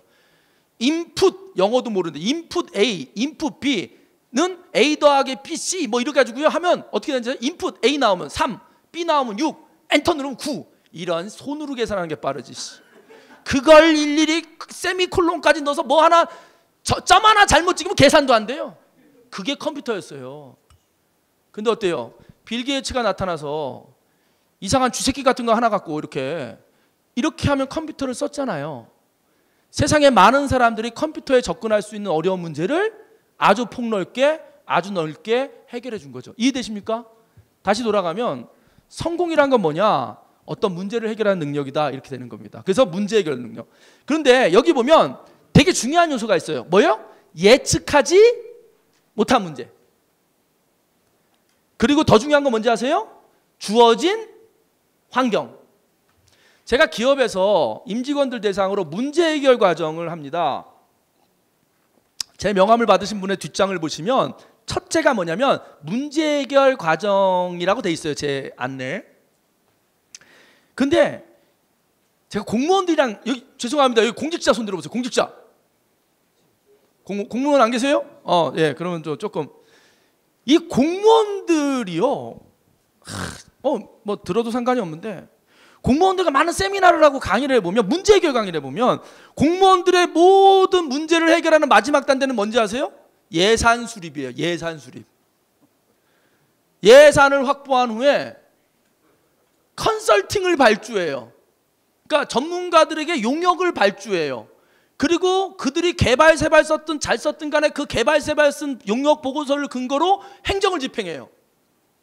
그러다 보니 공직생활 20년 30년 해도 사회에 떡 나오면 왜 아무 일을 못하는지 아십니까? 문제 해결 능력이 30년 동안 훈련되지 않은 거예요. 제가 공무원들이랑 하면 공무원은 문제 해결 능력이 간단해. 예산과 법률이 있으면, 예산과 규정만 있으면 맨 땅에라도 다리를 놔요. 맨 땅. 그냥 걸어. 무슨 뜻인지 아십니까? 여러분, 세상에서 가장 쉬운 문제 해결이자 가장 유치한 문제 해결은 돈으로 해결하는 겁니다. 다시 말씀드릴게요. 문제 해결 과정의 가장 마지막, 가장 수준하는 문제 해결은 뭐다? 돈으로 해결하는 거예요. 근데 자꾸만 문제 해결을 하기 싫은 사람들의 분류가 뭔지 아십니까? 예산 타령, 돈 타령. 기업에서요. 그래서 그런 친구들 혼내야 돼요. 저도 기업에서 팀장을 하고 그랬지만 예를 들어 야쿠르트 다닐 때요. 악성 블랙 고객이 막 뭐 벌레가 나오니 클레임을 합니다. 막 그 사람이 2천만 원을 요구해요. 그럼 대책회의를 합니다. 그럼 가장 머리 나쁜 놈이 이런 얘기를 합니다. 줘버리고 말죠. 그럼 내가 서류판으로 머리를 때려. 야 이 새끼야. 그 돈을 주려면 우리가 왜 모이니? 줘버리고 말지. 왜 모였는지 알아? 그 돈을 안 쓰려고 모인 거야. 돈을 안 쓰려고 모인 거야. 대전제인 돈을 안 쓰려고 모이는 거에 전제하에서 아이디어를 내 이 새끼야. 이렇게 되는 거예요. 근데 회사 가보세요. 일 안 하는 부류의 족속들이 뭐냐면 문제 해결의 원인을 외부에서 찾아요. 자꾸만. 그리고 주어진 한정된 조건을 무시해버려요. 우리의 조건은 이 예산에서 해야 되는데 돈 타령하고 있어. 야 물건이 왜 안 팔려? 광고를 안 해서 그래요. 아 회사에서 홍보비를 안 줘서 그래요. 이런 개똥 같다는 소리 직원들은 잘라야 돼요. 주어진 환경에서 해결하는 능력이 문제 해결 능력입니다. 그래서 저 문제를 해결할 수 있는 친구들을 우리는 능력 있는 인재라고 하는 거죠. 좀 넘어가도록 하겠습니다. 이거 좀 시간이 길어서. 그래서 세상에는 세 부류의 사람이 있습니다. 어떤 사람? 문제를 일으키는 사람. 그래서 여기 대표님들 조직에서요. 문제를 일으키는 사람도 육성해야 됩니다. 그 친구가 뭔가 미꾸라지처럼 다니는 거예요. 그리고 더 훌륭한 사람은 누구예요? 그 문제를 해결하려고 덤비는 사람. 그래서 여러분 내가 창의적인 문제 해결 창의력을 높이려면 문제 해결 능력을 높이려면 어떻게 해야 되느냐? 어린 친구들 알려드릴게요. 여기 뭐 대부분 이제 손주들을 키우거나 손주도 뭐 거의 결혼을 하셨을 나이인데 증손주 정도도 있으실 것 같아요. 그 친구들을 어린아이들이 창의적인 아이로 키우는 방법 알려드리겠습니다. 문제를 일으키도록 냅두십시오. 그리고 그 문제가 일어났을 때 개입하지 말고 그 녀석이 해결할 때까지 속이 미어 터져도 참고 기다리십시오. 문제를 일으킬 수 있는 기회, 그 문제를 지음으로 해결할 수 있는 기회를 자꾸만 훈련시켜야만이 문제 해결 능력이 뛰어납니다. 저 개인적인 얘기 하나 해드릴게요. 저는 어렸을 때 이제 아버지가 사업을 망하셔서 어머니랑 야반 도주를 하시고 저를 냅두고, 무거워서 저를 냅두고 2살짜리를 냅두고 서울로 도망을 갑니다. 그리고 저는 할머니랑 8살 때까지 삽니다. 저희 할머니는 한글을 모릅니다. 그리고 저희 할머니는 허리가 아픕니다. 그래서 이 8살, 9살짜리가 무슨 일을 하냐면 가장이에요. 그래서 웬만한 관공서 이장님 찾아가서 방송 나오면 이해 안 되면 이장님에 가서 좀 전에 나온 방송이 이해가 안 됩니다. 그러면 이장님과 마을 현안에 대해서 듣고 옵니다. 그리고 그 얘기를 우리 노친네한테 가서 설명합니다. 그래서 제가 언어 능력이 그때 발휘됐어요. 문제가 내 삶에 계속 오는 거죠. 전기가 자주 나갑니다. 그게 왜 나가냐면 두꺼비지게 휴즈가 자주 끊어집니다. 기억나실 거예요. 그러면 뒷집에 가서 형한테 형 우리 전기 나갔어 그러면 그 고등학생 형이 와서 연철이라는 걸 가져다가 S자로 휘어서 해줍니다. 한날은 이렇게 하는데 저게 전기가 자주 나갔어요? 근데 형 번번이 부르기가 힘들잖아요. 그리고 언제 전기가 결정적으로 나가냐면 텔레비 재밌는 거 할 때 전기가 나갑니다. 미치겠는 거예요. 이게 해결돼요. 그래서 짜증이 납니다. 그래서 내가 저걸 배워야 되겠다. 그래서 초등 7살짜리가 사다리를 놓고 두꺼비지를 들고 S자로 연철을 하는 걸 배웁니다. 형 내가 저거 하려면 어떻게 돼? 그러니까 그 형이 아주 중요한 것 같아요. 전기랑 플러스 마이너스 한꺼번에 잡으면 죽어. 하지만 하나만 잡으면 그리 위험하지 않아. 이런 것까지 배우는 거죠. 그래서 부탁이 있습니다. 그래서 문제 해결 능력이 뛰어난 사람의 특징. 문제가 벌어졌을 때 문제 앞으로 다가가는 성향이 있어요. 오지랖 넓은 인간들이요. 옆 부서에 일 터지면 가서 끼웃댑니다. 내가 뭐 도울 거 없나.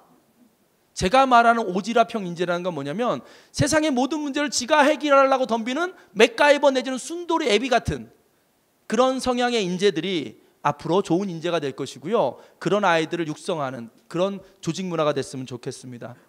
근데 세 번째 이런 거 있어요. 문제를 만들지도 않고 해결하지도 않는 유형의 인간들이 있습니다. 그런 인간들은 조직에서 반드시 빨리 제거해야만 합니다. 동의하십니까? 문제를 일으킬 일도 안 해요. 문제를 안 만든다는 건 도전을 안 한다는 뜻이고요. 어느 부서에 문제 있는데 뒷짐지고 있습니다. 왜? 관여해서 이렇게 독박 쓰고 싶지 않은 거죠. 조직에서는 아무 일도 안 하는 사람이라고 보시면 돼요. 자, 요건 좀 넘어가도록 하겠습니다. 요거 한번 내보죠. 이 안에 이 그림 안에 여기 많은 얼굴들이 있는데요. 얼굴이 몇 개 한번 찾아보시죠. 몇 개 정도 있을까요? 80개 정도 있다고 합니다. 시간 관계상 제가 찾아보겠습니다. 자, 이렇게 얼굴들이 숨어 있습니다. 자, 많죠? 근데 이 외에도 얼굴이 또 있다면 히터 좀 줄여 주십시오. 예, 좀 안이 좀 더워지고 있으면서 이제 졸음이 오기 시작합니다. 어디 있어요? 우리 박사님 어디 찾으셨어요? 아이 이러면 돼요. 대충 그려놓고 안 보이냐?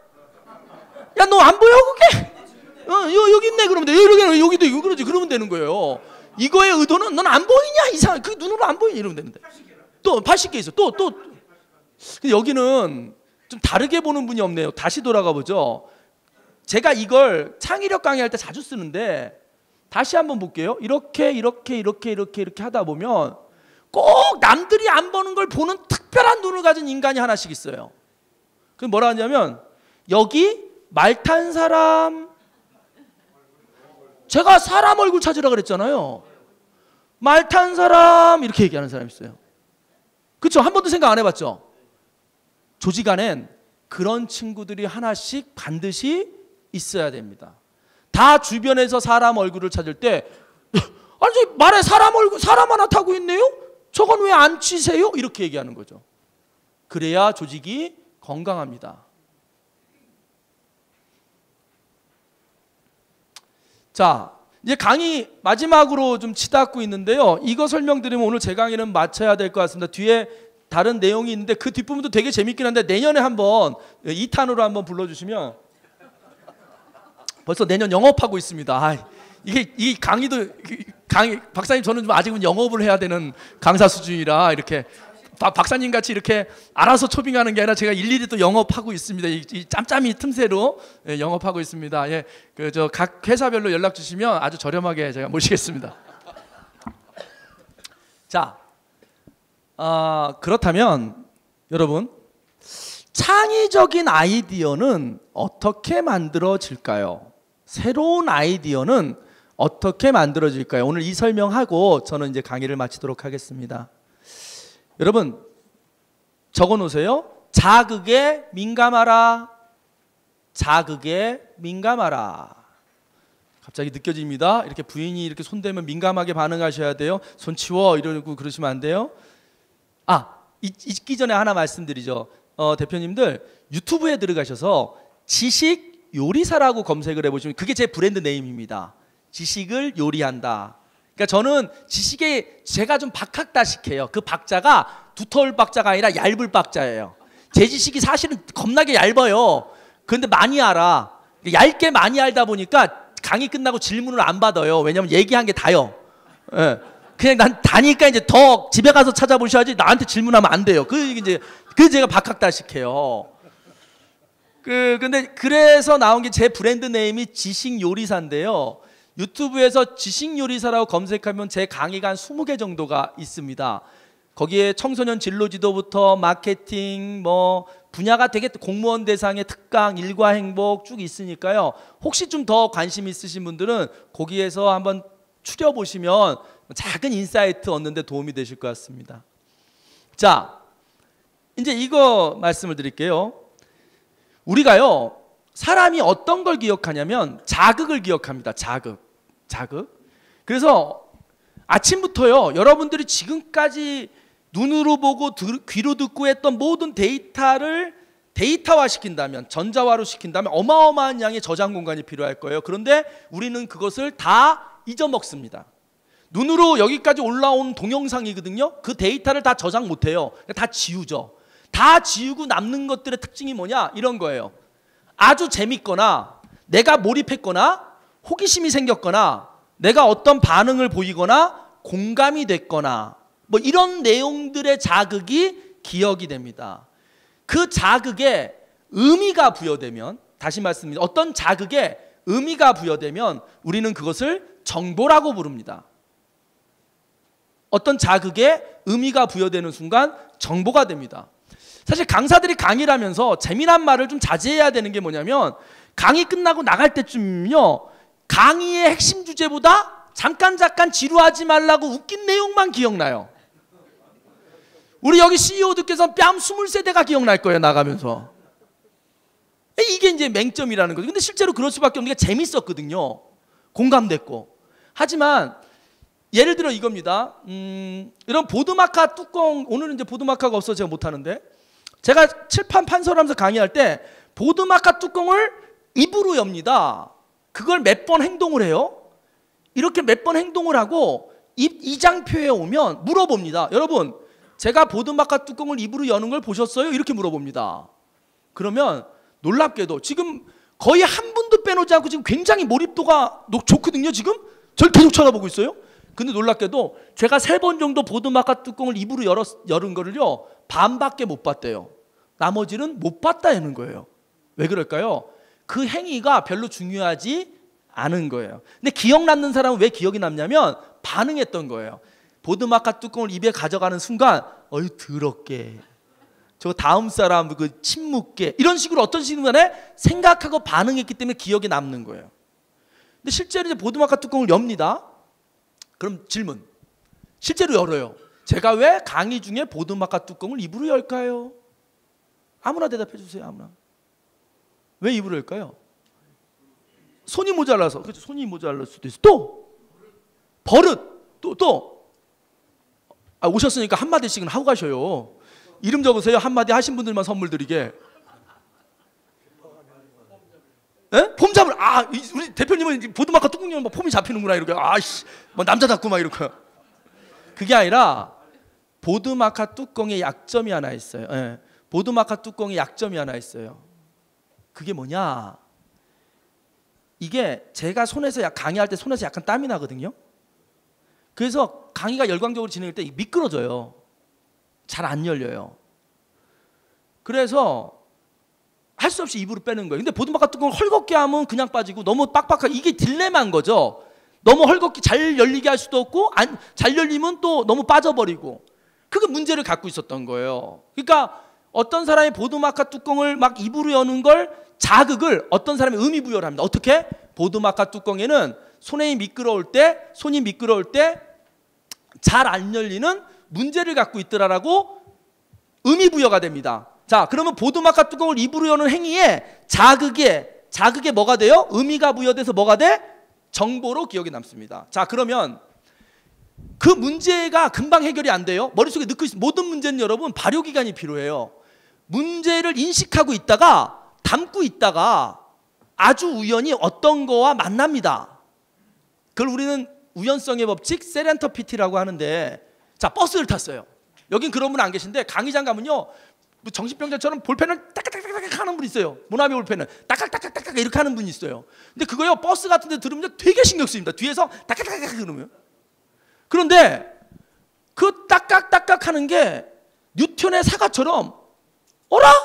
이런 생각이 드는 거예요. 뭐냐? 보드마카와 뚜껑이 안 열리는 보드마카와 볼펜을 연결합니다. 두 개를 연결시켜요. 그래서 뭐가 나왔느냐? 이렇게 누르면 나오는 보드마카가 나온 거예요. 이렇게 누르면 뚜껑이 필요 없는. 예, 뚜껑이 필요 없는. 그러니까 우리가 새로운 아이디어를 생각할 때 보면 어떤 자극이 정보로 기억되고 그거에서 있는 문제를 문제의식을 갖고 있다가 어떤 새로운 자극을 만나 결합시켜 새로운 아이디어를 낸다. 우리가 학교 다닐 때 만유인력의 법칙이 무슨 사과 떨어지는 거 보고 개발했다. 근데 여러분 이제 마지막 창의력의 결론을 내리고 마치겠습니다. 창의력에 대한 오해.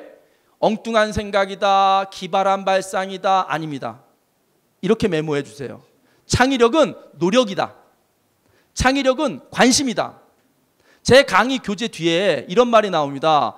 교재 마지막 뒤에 이런 말이 나와요. 통찰은 관찰에서 시작되고 관찰은 사랑에서 시작되니 세상의 만물을 사랑하는 자는 통찰력이 있는 자다라고 제가 이제 마지막 페이지에 써놨는데요. 어떤 문제를 해결하기 위해서 끊임없이 고민하다가 뉴턴이 이런 거예요. 뉴턴이 인터뷰를 하는데 기자들이 이렇게 물습니다. 뉴턴 박사님, 어떻게 사과가 떨어지는 걸 보고 만유인력을 발견합니까? 물어봤더니 뉴턴이 뭐라 그러는지 아세요? 여보세요 기자 양반, 나는 그 문제를 10년째 고민하고 있었어요. 10년째 고민을 하다가 우연히 산책하다 사과 떨어진 걸 보고 자극을 받은 것뿐이지 사과가 떨어지는 걸 보고 만유인력을 발견한 건 아니라는 거예요. 아르키메데스가 목욕하다가 물이 넘치셔서 질량의 법칙을 이해했다고 해서 많은 사람들이 목욕탕 가면 좋은 아이디어가 떠올라올 것 같죠? 빈머리로 목욕탕 가면 머리가 더 비어요. 빈머리로 사우나 가면 머리가 더 비어서 온다고. 머리에 늘 문제의식을 갖고 생각을 할 때 세상의 모든 자극들은 해답을 주는 힌트가 될 겁니다. 아침 일찍 이렇게 시끄럽게 떠는 강사에게 집중해 주셔서 감사하고요. 또 다음에 뵙겠습니다. 감사합니다. 네, 이자우 박사님 앞으로 오시고 질문지 주실 동안 우선 질문해 주시겠습니다. 야, 오늘 어떠셨어요, 여러분? 저는 들으면서 이 순간의 행복이라는 걸 느꼈습니다. 이제 우리는 이제 너무 가난한 나라였기 때문에 야, 우리가 폰이 자동차가 있고 아파트가 있고 이러면 행복하다고 생각했는데 내가 권력이 있고 아니라는 걸 최근에 느끼게 됩니다. 한국 사람들이 저부터가. 왜? 행복은 결과가 아니라 과정이기 때문에. 우리가 인도를 여행하면 그렇게 찌질하게 가난한 사람들이 많잖아요. 왜 저렇게 불행할까 생각하는데 그들은 행복했습니다. 참 묘한 것 같아요. 그래서 오늘 이 순간 우리에게 창의력을 직접적이 아니라 행복과 연관해서 우리 요 소장님께서 아주 리얼하게 라이브 강의를 해주셨어요. 유튜브처럼. 다시 한번 우리와 같은 박수 부탁드립니다. 저도 굉장히 공감하는 내용이 많았어요. 공감이 막 되는, 막 뜨거워요. 마음이 막 열이 막 나는 것 같아요. 근데 저는 들으면서 그 생각이 났어요. 호모 루덴스라고. 노는 사람이 이긴다. 근데 우리나라 지금 일에 대한 윤리가요, 일한 사람이 최고예요. 새벽에 나와야 되고 늦게 가야 되고. 이거는 박정희 대통령께서 산업화 하실 때 패러다임입니다. 바뀌어야 되는데 안 바뀌는 게 기업이. 안 바뀝니다. 굉장히 힘들어요. 세상이 바뀌었는데 내가 안 바뀌거든요, 문제가. 그래서 저는 이런 질문을 드리고 싶어요. 워낙 재밌게 해주시니까 유 소장님께서 경험도 많으시고 산만한 것도 즐기시니까 노는 비결을 좀 알려줘 주세요. 우리 여기 회장님들은 너무나 일을 많이 하셨어요. 대한민국이 이렇게 잘 살기까지 우리 회장님들과 저를 위해서 노는 방법 오늘 비결 화끈하게 좀 소개해 주십시오. 네, 이게 노는 방법인지 모르겠는데요. 전 창의력 강사로서 원칙이 있습니다. 한 번 갔던 집은 두 번 안 간다. 익숙하지 않은 공간에 애써 갖다 놉니다. 제가 사는 송도 신도시라는 데가 맛집들이 어마어마하게 있거든요. 근데 저희 아이들과 제가 정한 게 있습니다. 한 번 갔던 음식점은 두 번 다시는 안 간다. 저는 우리 식구들은 저 없을 때 몰래 가지만 저는 외식을 한 번 하더라도 절대 한 번 갔던 집은 두 번은 안 간다. 그래서 우리 식구들이 외식할 때는요 골라요. 안 갔던 집을. 제가 원래 안 가니까. 그런데 그런 낯선 공간에 가서 낯선 것을 즐기는 게 재밌게 노는 방법 중에 하나. 그러니까 익숙하지 않은 것들이 또 놀이 방법이라고 생각을 합니다. 네. 예, 감사합니다. 플로에서 질문이 올라왔는데 아주 좀 난이도가 높은 것 같아요. 예.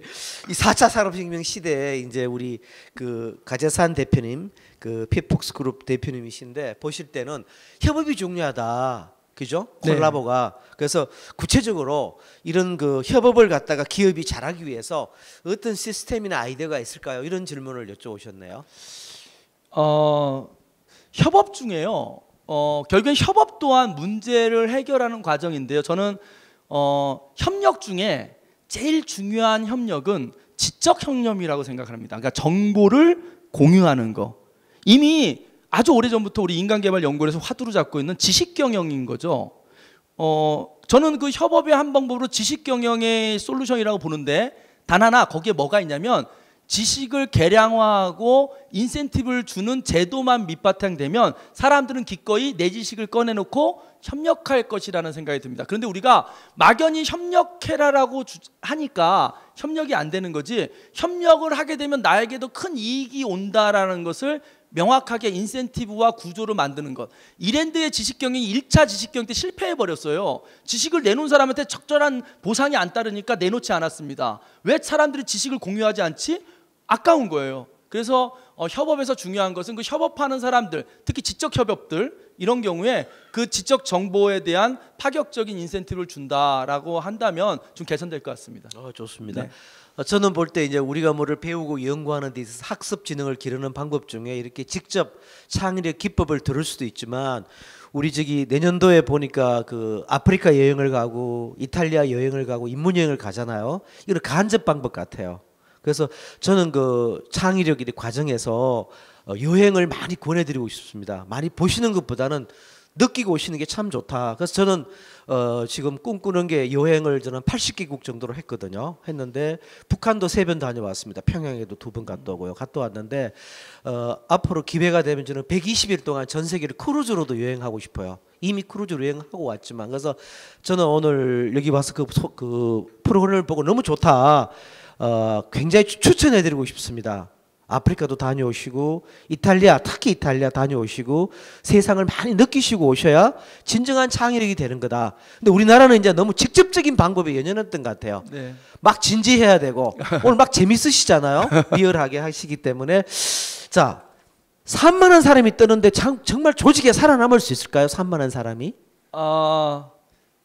우리가 매기 이론에 보면 매기가 주목적이 아니잖아요. 예. 그러니까 조직에는 적절한 비율이 중요하다고 생각합니다. 그러니까 밸런스죠. 그래서 산만한 사람의 적당한 역할이, 조직원이 다 산만하면 조직이 산으로 가지 않을 것 같잖아요. 그런데 조직을 잘 들여다보면 우리나라 대부분의 조직들이 그렇게 산만하고 좀간 문제를 일으키는 비율이 낮습니다. 이유는 뭐냐면 CEO들이 그들이 감당이 안 돼서예요.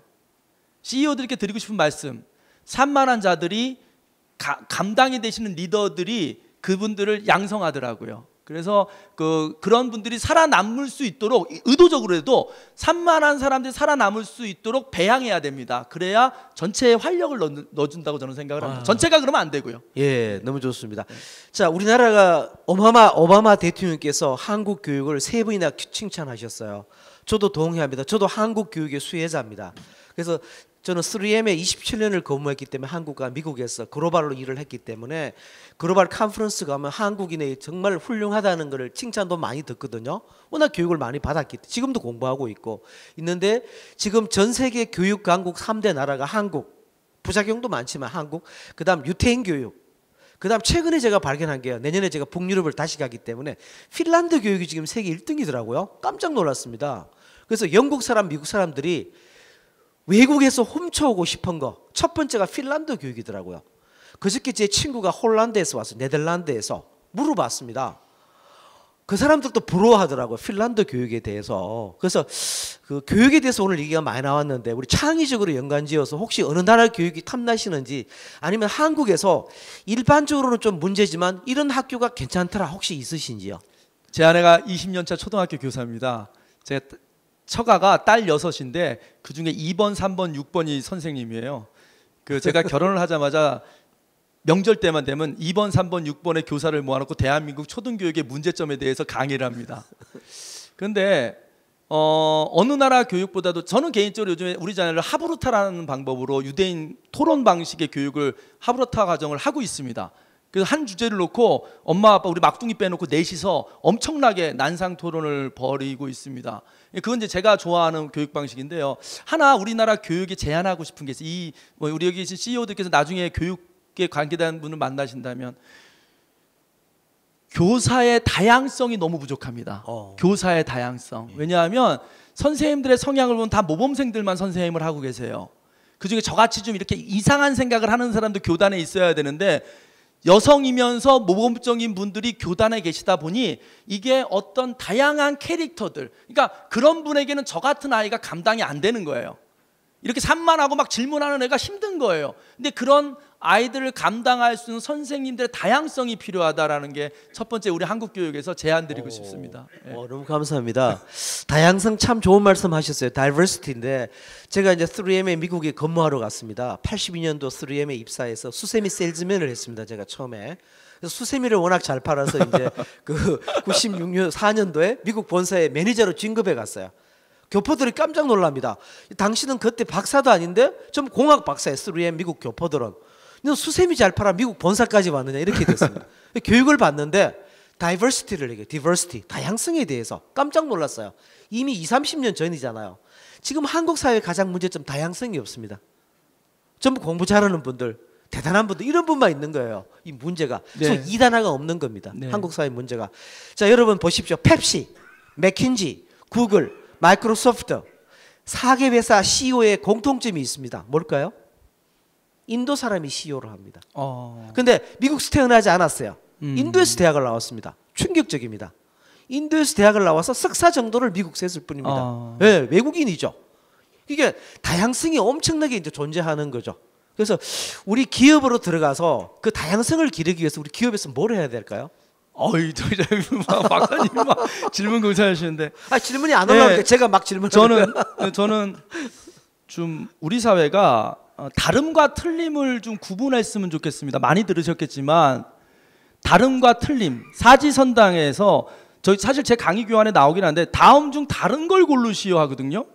뭘 몇 개를 놓고 사물을 놓고 다른 걸 고르라고 합니다. 근데 우리는 다르지만 근데 그래서 우리 머릿속엔 다름은 틀린 거예요. 다른 건 틀린 거예요. 이런 식의 문화인 거죠. 다름이 인정되는 문화. 특히 그 CEO들께서는요. 그 중국 고사에 이런 말이 있습니다. 막빈이라는 게 있습니다. 막빈. 좀 적어놓고요. 찾아보시죠. 막빈. 최고 결정권자들 옆에는 막빈이 있어야 됩니다. 막빈이 뭐냐? 거스릴 막자에 손님 빈자입니다. 그게 뭐냐? 임금 옆에 손님처럼 앉아있는 사람이에요. 임금으로부터 월급을 받지도 않습니다. 임금으로부터 뭐도 받지 않아요. 근데 그는 아무 이해관계가 없기 때문에 임금에게 엄청나게 잔소리를 할 수 있습니다. 신하는 임금이 찍어 누르면 못하거든요. 근데 막빈은 최대한 얘기를 해주다가 말 안 듣면 그 나라를 떠나면 되는 거예요. 그게 제가 보기에 그 CEO들에게 필요한 그 주변에 그 전혀 이해관계가 없는 그런 사람을 많이 들은, 다시 말하면 다른 생각을 하고 있는 사람을 가까이 둘 수 있는 포용력? 이게 좀 필요하다고 생각을 합니다. 너무 좋습니다. 그래서 미국에서는 이제 우리 기크라고 부르거든요. 기크, 괴짜. 저는 요새 이단이라는 표현을 쓰는데 한국 사회에 괴짜가 없습니다. 존재하지 못합니다. 왜냐하면 우리가 너무 과거 성공을 많이 하다 보니까 실패가 용인이 안 되는 거예요. 그리고 참지를 못해요. 너무 빨리 원하는 거예요. 그래서 제가 이번에 인도에 이제 명상하고 요가하고 힐링을 체험하고 왔는데 명상 선생님이 여선생님 저한테 물어봅니다. 왜 개가 15년 짧게 사느냐고 물어봐요. 제가 동물도 잘 모르고 뭐 어떻게 왜 개가 오래 못 살지 답을 못했어요. 호흡이 짧아서 그렇대요. 아. 예. 거북이는 왜 오래 사냐? 호흡이 길대요. 별거 아닌 상식 같은데 맞다. 대한민국의 지금 문제는 호흡이 너무 짧아지고 있습니다. 3개월 단위예요. 그래서 우리 농담으로 이제 미국 기업에서는 3개월 단위로 사람을 잘라내. 큐땡이라 큐땡.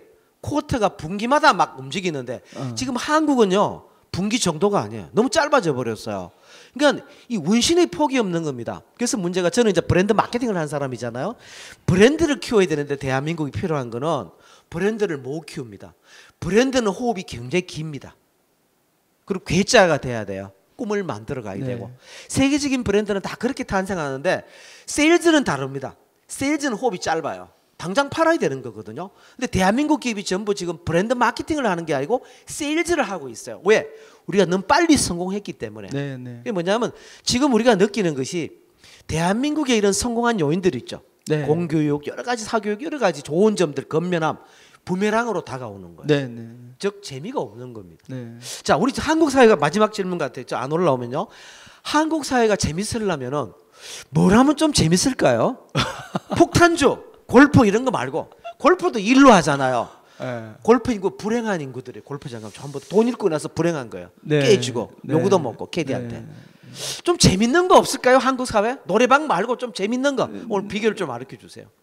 이제 마지막 질문하니까 이제 안도가 됩니다. 이 무슨 척척 박사도 아니고 이 막 답변을 드리려고 하니까 이 제대로 답변 드리는지 모르겠는데 저는 재미에 대해서 생각해 본 적은 있습니다. 무엇이 재밌을까? 한국의 반문화, 음주문화, 뭐 왜곡된 뭐 그런 것들.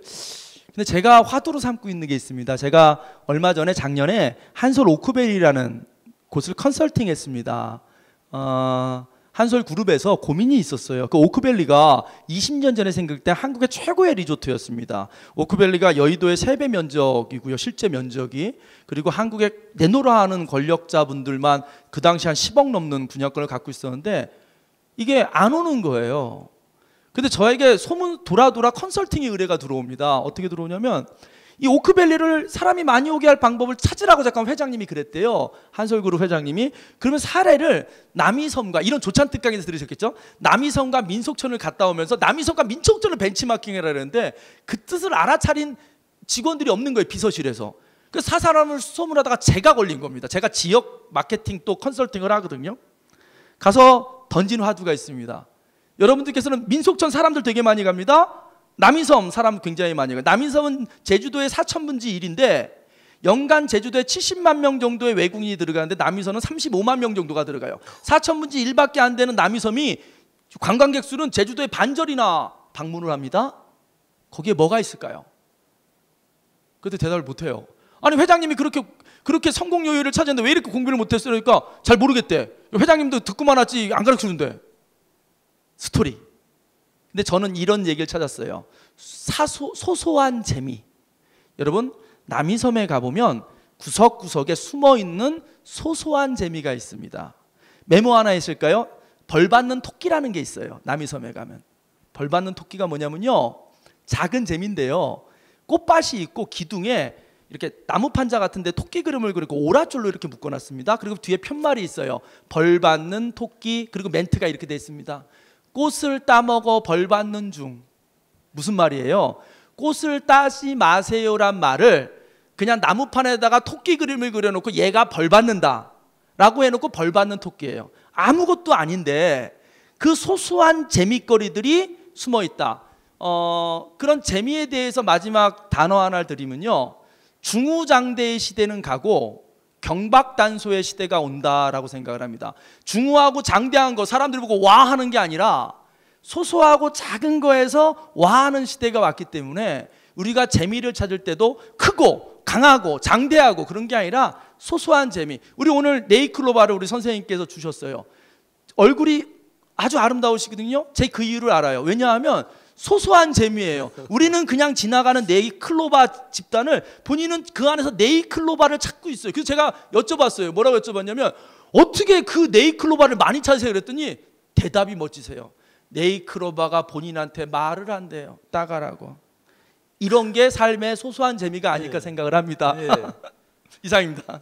박수 한번 쳐주세요. 그래서 제가 그 우리 사회에 힐링이 필요하잖아요. 행복해지기 위해서. 그래서 행복은 결과가 아니고 과정인데 제가 이제 명상을 이렇게 하고 또 힐링을 공부하고 리서치를 하면서 최근에 이걸 깨달았어요. 이제 직업이 강사다 보니까 좀 빨리 걷잖아요. 그래서 강사는요 본인이 죽기 전에는 가야 됩니다. 예, 교통사고 나도 가야 돼요. 예, 응급실에 가도 가야 되는 거예요 강사가. 그런데 빨리 걷고 한사 시간이 쫓기죠. 미리 가서 기다려야 돼요. 긴박한데 그런 날이 아닌 날도 있잖아요. 저는 오늘 오후에 대구 MBC에 강의하러 가는데 시간이 좀 비어 있어요. 이런 날은 너무나 행복하거든요. 왜? 천천히 걸을 수 있기 때문에. 그래서 제가 남이섬을 갔습니다. 가족들하고 잠을 자게 됐어요. 아침에 6시에 일어나서 책을 봅니다. 슬로우 워킹이에요. 그 100m 거리를 1시간 정도 걷는 겁니다. 속도가 거의 없어요. 이 지구가 느껴집니다. 지구를 느끼는 것이 진정한 재미가 아닌가 생각이 됩니다. 행복이고. 오늘 유 소장님 다시 축하드리고요. 네. 큰 박수 부탁드립니다. 네, 감사합니다. 네. 그리고 꼭 우리 12월 달에 연말 행사 때 회사에 강의를 초청해 주시면 좌장으로 너무 기쁜 마음이겠습니다. 대단히 감사합니다. 여러분. 감사합니다. 네, 두 분 창의의대가 두 분과의 데이트 너무 즐거웠습니다. 이장규 박사님께도 함께 박수 부탁드립니다. 감사합니다. 여러분 행복합니다. 저희